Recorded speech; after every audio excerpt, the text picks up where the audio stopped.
Hello friends, ओम श्री गणेशाय नमः। ओम नमः शिवाय। आप सभी का स्वागत है आपके अपने यूट्यूब चैनल पर। फ्रेंड्स, आज हम आपको इस वीडियो में बताने जा रहे हैं हरतालिका तीज का शुभ मुहूर्त, पूजा विधि, महत्व और हरतालिका तीज के दिन दाम्पत्य सुख और विवाह में आ रही अड़चनों को दूर करने के उपाय और हरतालिका तीज की व्रत कथा के बारे में। फ्रेंड्स, वीडियो शुरू करने से पहले आपसे रिक्वेस्ट है, अगर आप हमारी चैनल पर नए हैं और आपने अभी तक चैनल को सब्सक्राइब नहीं किया है तो प्लीज सब्सक्राइब कीजिएगा चैनल को, साथ ही प्रेस कीजिएगा बेल आइकन को, जिससे नए वीडियो से रिलेटेड नोटिफिकेशन आपको तुरंत प्राप्त हो सके। और वीडियो पसंद आने पर वीडियो को लाइक और शेयर जरूर कीजिएगा ताकि सभी भक्तों को इस वीडियो का लाभ प्राप्त हो सके। और कमेंट बॉक्स में ओम नमः शिवाय जरूर लिखिएगा। भाद्रपद मास की शुक्ल पक्ष की तृतीय तिथि को हरतालिका तीज का व्रत किया जाता है। हरतालिका तीज का व्रत कठिन व्रतों में से एक माना गया है। हरतालिका तीज का व्रत भगवान शिव और माता पार्वती को समर्पित है। यह व्रत सुहागिन महिलाएं अपने पति की लंबी आयु के लिए रखती है। वहीं अविवाहित कन्याएं मनचाहा वर पाने के लिए यह व्रत रखती है। मान्यता है कि इस व्रत को जो भी कोई पूरे विधि विधान के साथ करते हैं उसके जीवन के सभी दुख दूर हो जाते हैं। हरतालिका तीज के व्रत को लेकर मान्यता है कि इस दिन व्रत रखने से वैवाहिक जीवन में सुख और संतान की प्राप्ति होती है। धार्मिक ग्रंथों के अनुसार हरतालिका तीज का पर्व त्रेता युग से मनाया जा रहा है। इस दिन जो महिलाएं निर्जला व्रत रखती हैं उनकी सभी मनोकामनाएं पूर्ण होती हैं। पुराणों में वर्णन है कि हरतालिका तीज के दिन ही पार्वती माता की तपस्या से प्रसन्न होकर भगवान शिव ने उन्हें अपनी पत्नी के रूप में स्वीकार किया था। फ्रेंड्स, अब आइए जानते हैं हरतालिका तीज की संपूर्ण पूजा विधि के बारे में। हरतालिका तीज पर बालू रेत से भगवान गणेश, भगवान शिव और माता पार्वती जी की प्रतिमा बनाई जाती है। इसलिए पहले आप बालू रेत से इन तीनों की प्रतिमा बनाएं। प्रतिमा बनाने के बाद भगवान गणेश, भगवान शिव और माता पार्वती को एक चौकी पर स्थापित कर लें। इसके बाद उस चौकी पर एक चावलों से अष्टदल कमल बनाएं और उस पर कलश की स्थापना करें। कलश की स्थापना से पहले उसमें जल, अक्षत, सुपारी और सिक्के डालें और उस पर आम के पत्ते रखकर नारियल भी रखें। इसके बाद चौकी पर पान के पत्ते रखकर उस पर अक्षत रखें। इसके बाद भगवान गणेश, भगवान शिव और माता पार्वती को स्नान करवाएं। सभी भगवानों को स्नान कराने के बाद उनके आगे घी का दीपक और धूप जलाएं। इसके बाद भगवान गणेश और माता पार्वती को कुमकुम का तिलक लगाएं और भगवान शिव जी को चंदन का तिलक लगाएं। तिलक करने के बाद सभी भगवानों को फूल व माला चढ़ाएं। इसके बाद भगवान शिव को सफेद फूल अर्पित करें। इसके बाद भगवान गणेश जी को दूर्वा और भगवान शिव जी को बेलपत्र, धतूरा, बांग और शमी के पत्ते अर्पित करें। भगवान शिव जी को यह सभी चीजें अर्पित करने के बाद भगवान गणेश और माता पार्वती को पीले चावल अर्पित करें और भगवान शिव जी को सफेद चावल अर्पित करें। इसके बाद सभी भगवानों को कलावा अर्पित करें और भगवान गणेश और भगवान शिव जी को जनेऊ भी अर्पित करें। जनेऊ अर्पित करने के बाद स्वा की पिटारी में स्वा की सारी सामग्री सजा कर रखें। फिर इन वस्तुओं को माता पार्वती को अर्पित करें। शिव जी को धोती तथा अंगोछा अर्पित करें और तत्पश्चात स्वाग सामग्री किसी ब्राह्मणी को दे तथा धोती अंगोछा ब्राह्मण को दे दें।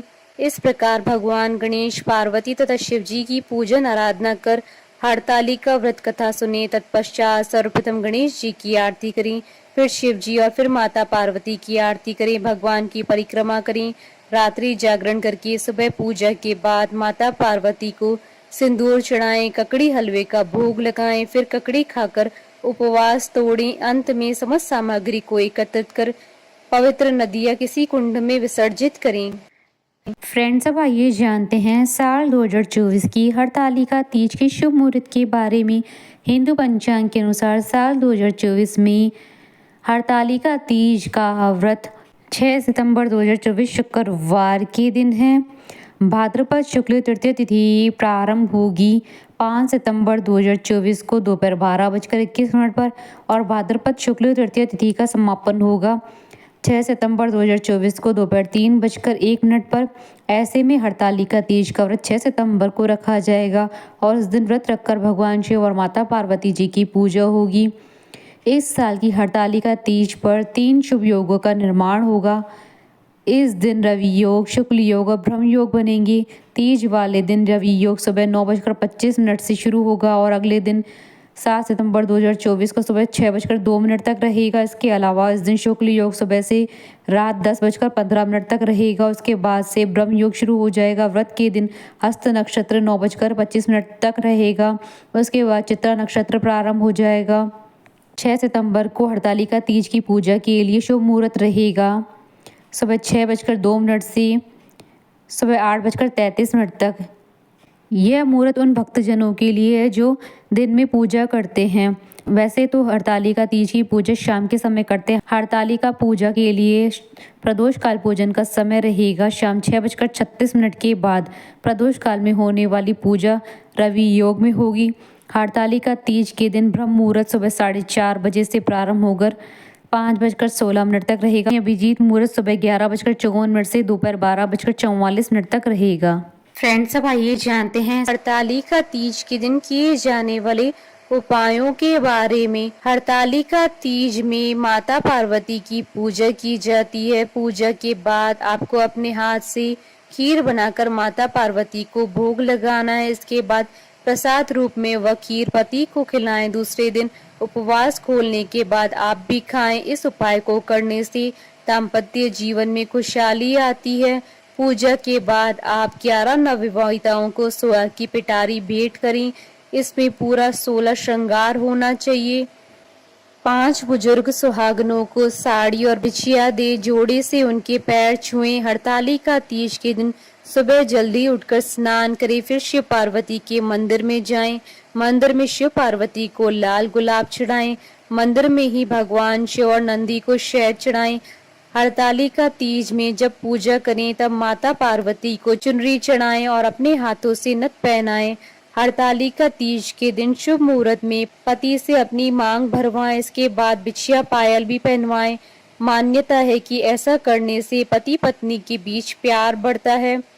हरतालिका तीज पर गणेश मंदिर में मालपुए अर्पित करने से दाम्पत्य जीवन में रस घुलता है। हरतालिका तीज पर पति पत्नी हाथों से पान का बीड़ा लगाकर शिव जी को चढ़ाएं, फिर पति को दें। इससे भी आपस में प्रेम बढ़ता है। गुड़ के 11 लड्डू माँ पार्वती को चढ़ाएं और अगले दिन श्री गणेश चतुर्थी पर गणेश स्थापना के बाद खाएं। इसके अलावा अगर किसी लड़की की शादी बार बार टूट रही हो तो ये खास उपाय करके वह मनचाहा वर पा सकती हैं। जिनका विवाह बार बार टूट जाता है उन्हें इस दिन सुबह से ही निर्जल व्रत रखना चाहिए। फिर प्रदोष काल में पीले वस्त्र पहनकर भोलेनाथ के मंदिर में जाएं और शिवलिंग पर चंदन और जल अर्पित करें। पार्वती जी को कुमकुम अर्पित करें। ओम पार्वती पते नमः मंत्र का 108 बार जाप करें।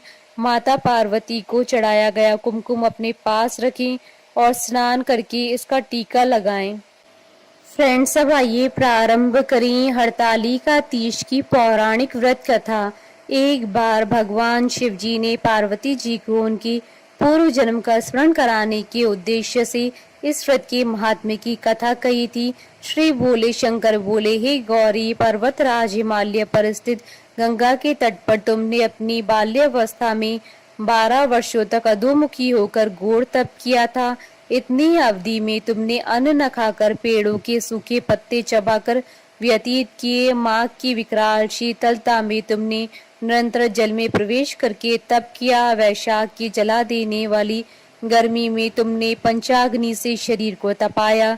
श्रावण की मूसलाधार वर्षा में खुले आसमान के नीचे बिना अन्न जल ग्रहण किए समय व्यतीत किया। तुम्हारे पिता तुम्हारी कष्ट साध्य तपस्या को देखकर बड़े दुखी होते थे। उन्हें बड़ा कलेश होता था। तब एक दिन तुम्हारी तपस्या तथा पिता की कलेश को देखकर नारद जी तुम्हारे घर पधारे। तुम्हारे पिता ने हृदय से अतिथि सत्कार करके उनके आने का कारण पूछा। नारद जी ने कहा, गिरिराज, मैं भगवान विष्णु के भेजने पर यहाँ उपस्थित हुआ हूँ। आपकी कन्या ने बड़ा कठोर तप किया है। इससे प्रसन्न होकर वे आपकी सुपुत्री से विवाह करना चाहते हैं। संदर्भ में आपकी राय जानना चाहता हूँ। नारद जी की बात सुनकर गिरिराज गदगद हो उठे।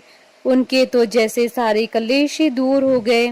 प्रसन्नचित होकर वे बोले, श्रीमान, यदि स्वयं विष्णु मेरी कन्या का वरण करना चाहते हैं तो भला मुझे क्या आपत्ति हो सकती है। वे तो साक्षात ब्रह्म है। हे महर्षि, यह तो हर पिता की इच्छा होती है कि उसकी पुत्री सुख संपदा से युक्त पति के घर की लक्ष्मी बने। पिता की सार्थकता इसी में है कि पति के घर जाकर उसकी पुत्री पिता के घर से अधिक सुखी रहे। तुम्हारे पिता की स्वीकृति पाकर नारद जी विष्णु जी के पास गए और उनसे तुम्हारे ब्याह के निश्चित होने का समाचार सुनाया। मगर इस विवाह के संबंध की बात जब तुम्हारे कान में पड़ी तो तुम्हारे दुख का ठिकाना ना रहा। तुम्हारी एक सखी ने तुम्हारी इस मानसिक दशा को समझ लिया और उसने तुमसे उस विक्षिप्तता का कारण जानना चाहा। तब तुमने बताया, मैंने सच्चे हृदय से भगवान शिव शंकर का वरण किया है, किंतु मेरे पिता ने मेरा विवाह विष्णु जी के साथ निश्चित कर दिया है। मैं विचित्र धर्म संकट में हूँ, अब क्या करूँ। प्राण छोड़ देने के अतिरिक्त अब कोई भी उपाय शेष नहीं बचा है। तुम्हारी सखी बड़ी ही समझदार और सूझबूझ वाली थी। उसने कहा, सखी, प्राण त्यागने का इसमें कारण ही क्या है। संकट के मौके पर धैर्य से काम लेना चाहिए। नारी के जीवन की सार्थकता इसी में है कि पति रूप में हृदय से जिसे एक बार स्वीकार कर लिया, जीवन पर्यंत उसे ही निर्वाह करे। सच्ची आस्था और एक निष्ठा के समक्ष तो ईश्वर को भी समर्पण करना पड़ता है। मैं तुम्हें घनघोर जंगल में ले चलती हूँ, जो साधना स्थली भी हो, और जहाँ तुम्हारे पिता तुम्हें खोज भी ना पाए, वहां तुम साधना में लीन हो जाना। मुझे विश्वास है कि ईश्वर अवश्य ही तुम्हारी सहायता करेंगी। तुमने ऐसा ही किया। तुम्हारे पिता तुम्हें घर न पाकर बड़े दुखी तथा चिंतित हुए। वे सोचने लगे कि तुम जाने कहाँ चली गई। मैं विष्णु जी से उसका विवाह करने का प्रण कर चुका हूँ। यदि भगवान विष्णु बारात लेकर आ गए और कन्या घर पर न हुई तो बड़ा अपमान होगा। मैं तो कहीं मुंह दिखाने के योग्य भी नहीं रहूंगा। यही सब सोचकर गिरिराज ने जोर शोर से तुम्हारी खोज शुरू करवा दी। इधर तुम्हारी खोज होती रही और उधर तुम अपनी सखी के साथ नदी के तट पर एक गुफा में मेरी आराधना में लीन थी। भाद्रपद शुक्ल तृतीया को हस्त नक्षत्र था। उस दिन तुमने रेत के शिवलिंग का निर्माण करके व्रत किया। रात भर मेरी स्तुति के गीत गाकर जागी। तुम्हारी इस कष्ट साध्य तपस्या के प्रभाव से मेरा आसन डोलने लगा। मेरी समाधि टूट गई। मैं तुरंत तुम्हारे समक्ष जा पहुंचा और तुम्हारी तपस्या से प्रसन्न होकर तुमसे वर मांगने के लिए कहा। तब अपनी तपस्या के फलस्वरूप मुझे अपने समक्ष पाकर तुमने कहा, मैं हृदय से आपको पति के रूप में वरण कर चुकी हूँ। यदि आप सचमुच मेरी तपस्या से प्रसन्न होकर आप यहाँ पधारे हैं तो मुझे अपनी अर्धांगिनी के रूप में स्वीकार कर लीजिए। तब मैं तथास्तु कहकर कैलाश पर्वत पर लौट आया। प्रातः होते ही तुमने पूजा की समस्त सामग्री को नदी में प्रवाहित करके अपनी सहेली सहित व्रत का पारण किया। उसी समय अपने मित्र, बंधु व दरबारियों सहित गिरिराज तुम्हें खोजते खोजते वहां आ पहुंचे और तुम्हारी इस कष्ट साध्य तपस्या का कारण तथा उद्देश्य पूछा। उस समय तुम्हारी दशा को देखकर गिरिराज अत्यधिक दुखी हुए और पीड़ा के कारण उनकी आंखों से आंसू मड़ आए। तुमने उनके आंसू पोंछते हुए विनम्र स्वर में कहा, पिताजी, मैंने अपने जीवन का अधिकांश समय कठोर तपस्या में बिताया है। मेरी इस तपस्या का उद्देश्य केवल यही था कि महादेव को पति के रूप में पाना चाहती थी। आज मैं अपनी तपस्या की कसौटी पर खरी उतर चुकी हूँ। आप क्योंकि विष्णु जी के साथ मेरा विवाह करने का निर्णय ले चुके थे, इसलिए मैं अपने आराध्य की खोज में घर छोड़कर चली आई। अब मैं आपके साथ इसी शर्त पर घर जाऊंगी कि आप मेरा विवाह विष्णु जी से न करके महादेव जी से करेंगे। गिरिराज मान गए और तुम्हें घर पर ले गए। कुछ समय के पश्चात शास्त्रोक्त विधि विधान पूर्वक उन्होंने हम दोनों को विवाह सूत्र में बांध दिया। हे पार्वती, भाद्रपद की शुक्ल तृतीया को तुमने मेरी आराधना करके जो व्रत किया था उसी के फलस्वरूप मेरा तुमसे विवाह हो सका। भगवान शिव ने आगे कहा, हे पार्वती, भाद्रपद की शुक्ल तृतीया को तुमने मेरी आराधना करके जो व्रत किया उसी की परिणाम स्वरूप हम दोनों का विवाह संभव हो सका। इस व्रत का महत्व यह है कि मैं इस व्रत को पूर्ण निष्ठा से करने वाली प्रत्येक स्त्री को मनोवांछित फल देता हूँ। भगवान शिव ने पार्वती जी से कहा, इस व्रत को जो भी स्त्री पूर्ण श्रद्धा से करेगी उसे तुम्हारी तरह अचल सुहाग प्राप्त होगा। इस व्रत को हरतालिका इसलिए कहा जाता है क्योंकि पार्वती की सखी उन्हें पिता और प्रदेश से हरकर जंगल में ले गई थी। हरत अर्थात हरण करना और तालिका अर्थात सखी। बोलिए भगवान शंकर माता पार्वती जी की जय। हमारे साथ इस वीडियो में अंत तक बने रहने के लिए आपका धन्यवाद। ओम श्री गणेशाय नमः। ओम नमः शिवाय।